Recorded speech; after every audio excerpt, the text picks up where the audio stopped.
come closer to God. The reason we can sin is because we're far from God.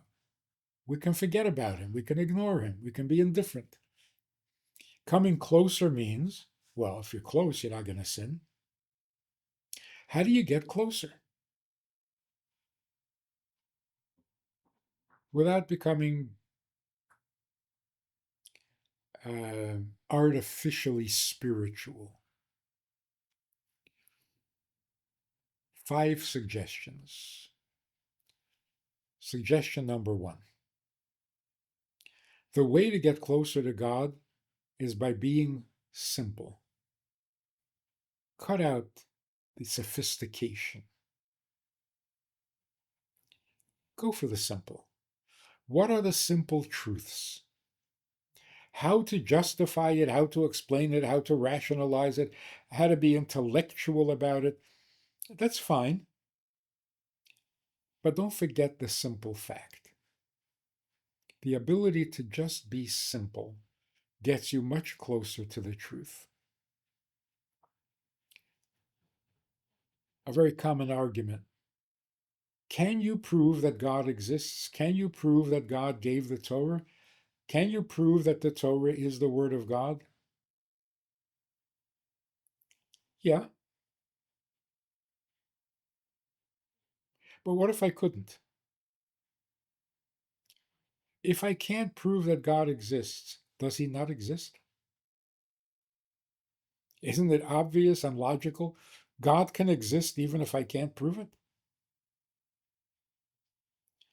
We all believe that there is a cure for cancer. Without a doubt. We can't prove it because there has not yet been found a cure for cancer. And yet we know that it exists. We just have to find it. So no amount of intelligence is as real as the fact. So how do I deal with the fact that God exists? Not my reason to think he exists. How do I get focused on the simple truth? If I could do that, I would be much closer to God. So keep it simple is one of the ways of getting closer to God. Our sophistication sometimes keeps us far. And the same is true in a marriage. You want to understand your spouse. You want to figure them out. You want to come up with a theory that explains everything they do and why they do it. Don't do that. This is your spouse. This is your partner in life and afterlife. Deal with that. Deal with the simple truth, because truth is always simple. That'll get you closer to God because God is the truth. So, if you want to solidify your existence, don't be complex. Be simple. Here's number 2. Everything that happens in this world cannot happen by itself. Because the very existence of the world didn't happen by itself. We all know that the world did not exist, and then dramatically it came into existence. Something that did not exist couldn't have created itself, could it?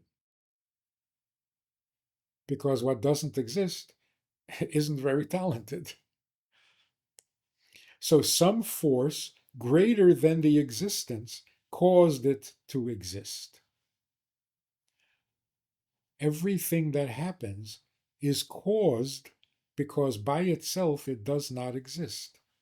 Every activity that hasn't happened yet will never happen unless somebody makes it happen. This is true according to cutting edge physics. There is no cause and effect. There's just the effect. Cause unknown. But we know who it is. God runs the world means that without God running it, the world doesn't happen. So there is divine providence that causes all activity to be.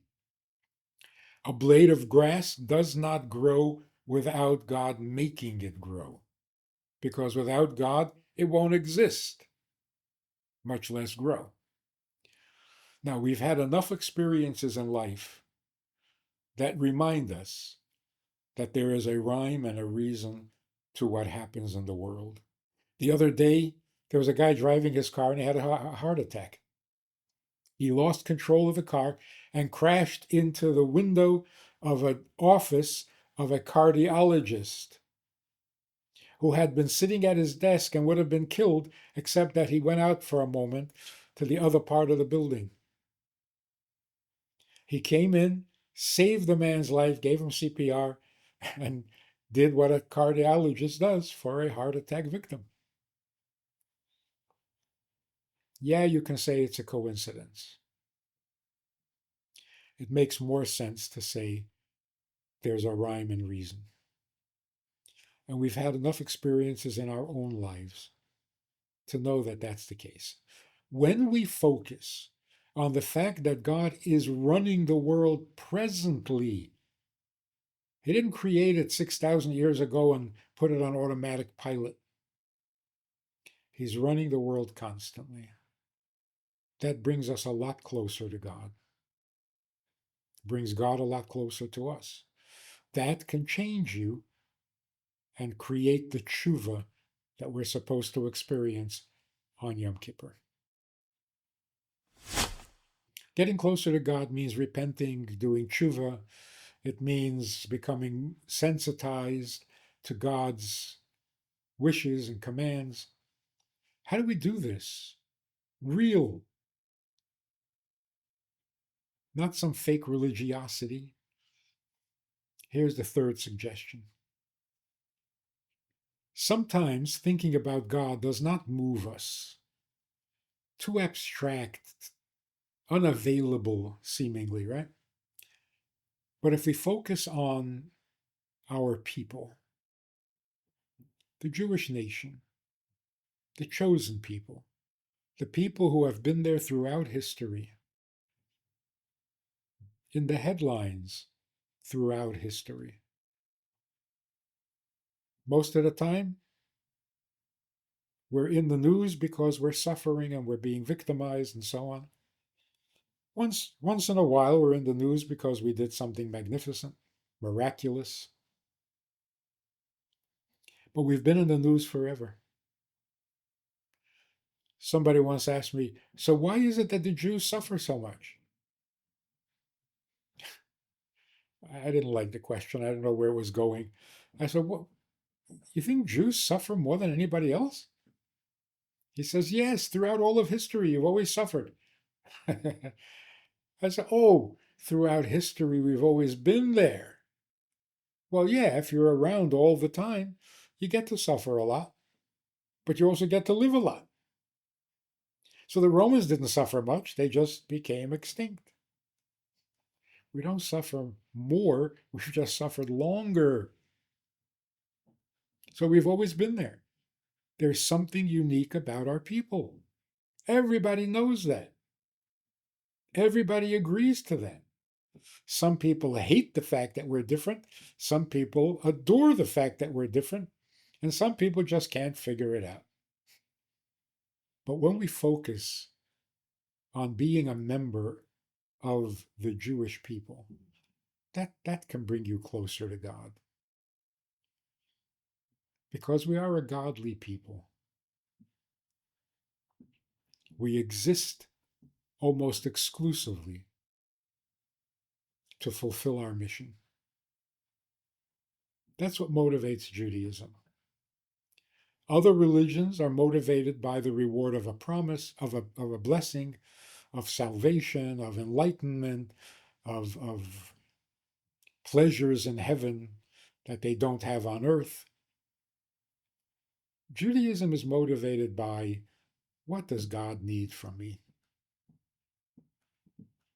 That's Jewish. When you identify with the Jewish people for what is unique about the Jewish people, you are closer to God. Those who hate God automatically hate Jews. Those who hate Jews probably hate God. Maybe they hate him for choosing us. Or maybe they hate him because he gives them a conscience that doesn't let them misbehave gleefully. Whatever it is, when we focus on what is great about our people, it moves us to a greater godliness. So if you want to change and become closer to God, get closer to his people. It will move you. That's suggestion number 3. How does a human being get closer to God realistically, not in some fantastic way or some artificial inspiration that only lasts a week or a month? For real, how do we get closer to God? We tend to separate religion from life. I have my life, I live my life, I do my thing, I go to work, I make a living, I go on vacation, I do things that I enjoy. I take care of my life. And then there's religion. On occasion, once a week, once a day, 3 times a day, 5 times a day, depending on the religion, we give a nod to God. And we do something religious. Holidays come along and we do something religious. But it's disconnected. Life and religion don't seem to be the same thing. And people who get very religious and spend their whole time being religious are kind of giving up on life. People who are busy making a living give up on religion. They're not compatible, it seems. And you try very hard to create a kind of a balance. I'm religious during holidays, I'm not during weekdays. But that's not the way it should be. Life is a godly mission. Everything you do in life should be part of this mission. You eat, why? Just to stay alive? Eating is just for survival? No, there's more to it than that. Survival is not for its own sake. The reason we should stay alive and be healthy is because we're here to serve God, and you serve God much better when you're healthy. Certainly when you're alive. So, eating breakfast every morning, why isn't that part of your service of God? If we think about it, it can be very inspiring because when you get right down to it, I don't really need to live, do I? If I was never born, would I complain?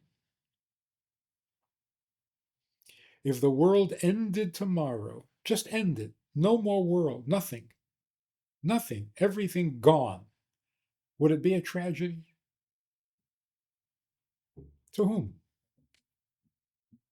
It would be a tragedy only to the Creator. Because to him, the creation is meaningful, essential, purposeful. If I wasn't born, I wouldn't have a problem with that.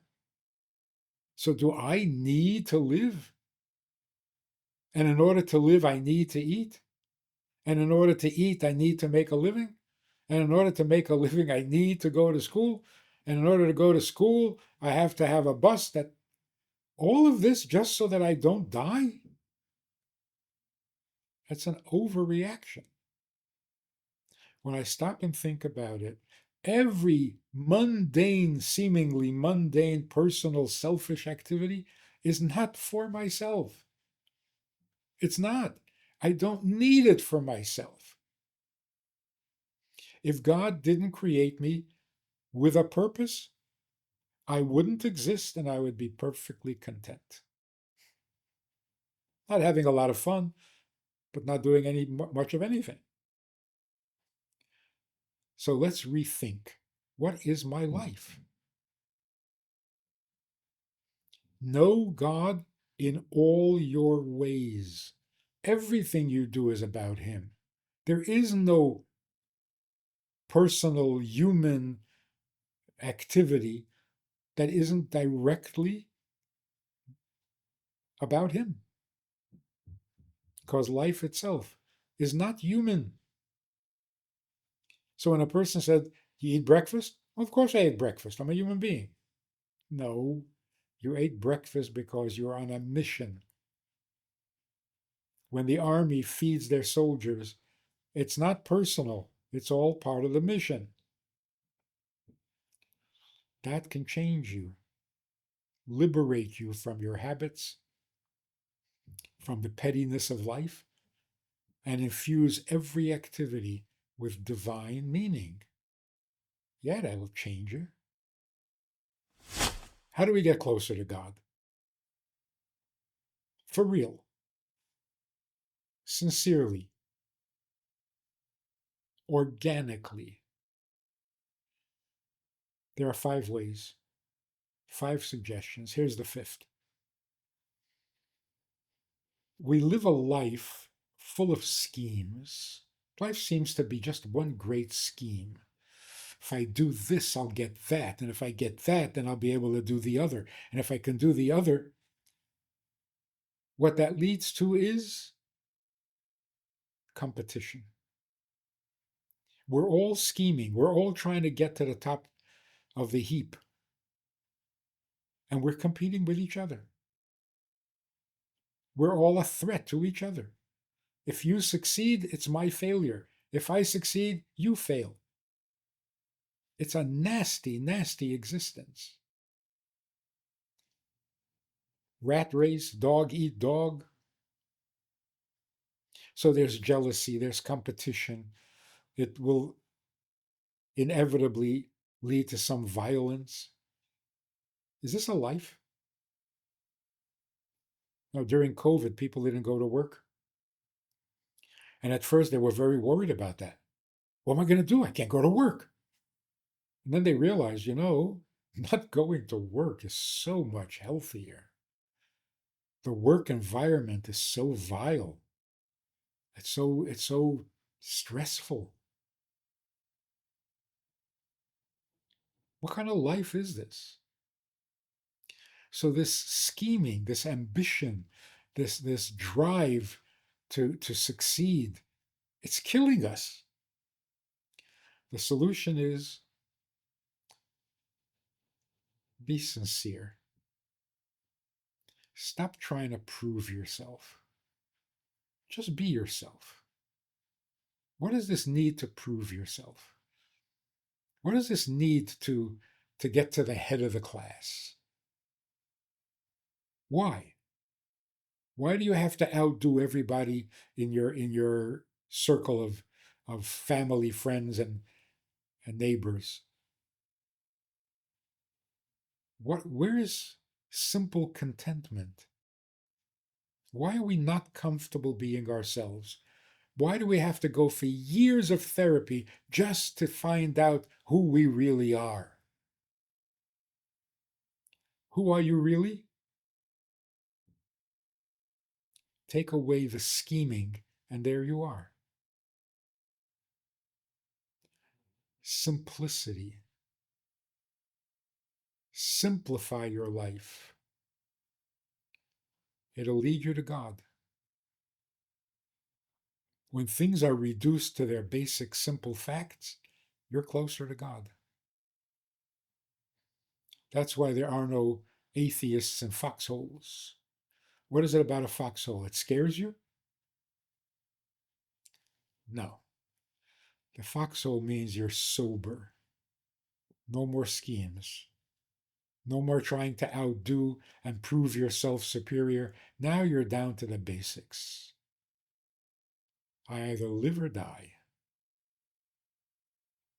When you get down to basics, God becomes very real and very relevant. Not out of fear, out of sobriety. So these 5 ways, which are necessary for life, also bring you closer to God.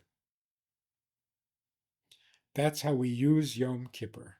Take one of these 5 suggestions and use it as your ladder, your step ladder, to climb the rungs, getting you closer to God. And it's all real. It's not religiosity. It's not spirituality. It's life. It's real life. And real life doesn't exist without God.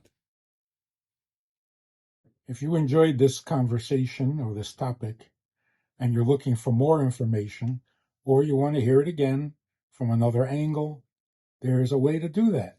And that is in this book. It's all there. Order it from Amazon. You can read it, reread it, and share it.